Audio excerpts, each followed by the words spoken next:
Orang yang membagi Ramadan ke dalam 3 bagian sehingga menyebutkan 10 hari pertama rahmat, 10 hari kedua khusus maghfirah, ampunan Allah Subhanahu wa taala, dan 10 hari ketiga ada peluang dibebaskan dari api neraka. Pernah mendengar ungkapan ini?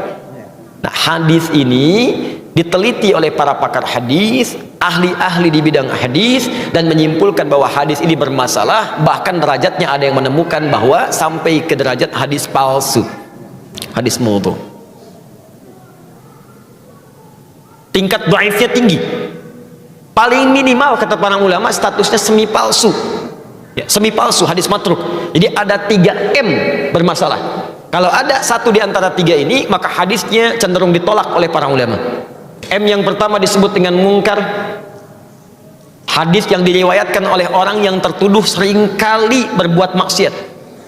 Dia meriwayatkan hadis tapi terlihat suka berbuat salah. Ada yang mabuk, ada yang berselisih, maka hadisnya diingkari oleh para ulama. Ada yang kedua disebut dengan matruk namanya. Matruk, bukan sekedar diingkari, ditinggalkan.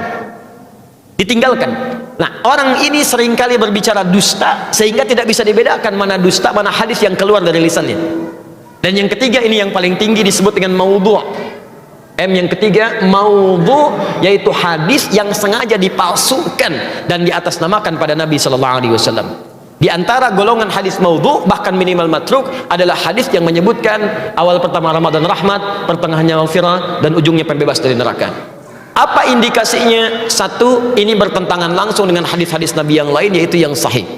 Hadis-hadis sahih mengatakan semua Ramadan siang dan malamnya, pertama sampai akhirnya, itu berisi rahmat dan ampunan Allah Subhanahu wa taala. Jadi Nabi sendiri nggak pernah memisah-misah awal, akhir, pertengahan, tidak. Tapi kata beliau, Al-Bukhari nomor hadis 38, man shoma ramadhana imanan wa ihtisaban ghufira lahu ma taqaddama min dzambi. Siapa yang puasa setiap hari Ramadan, setiap hari, awalnya, tengahnya, akhirnya, dilakukan karena Allah, ikhlas mengharap pahala, diampuni semua dosa-dosanya. Jadi sejak awal Ramadan ampunan sudah ada.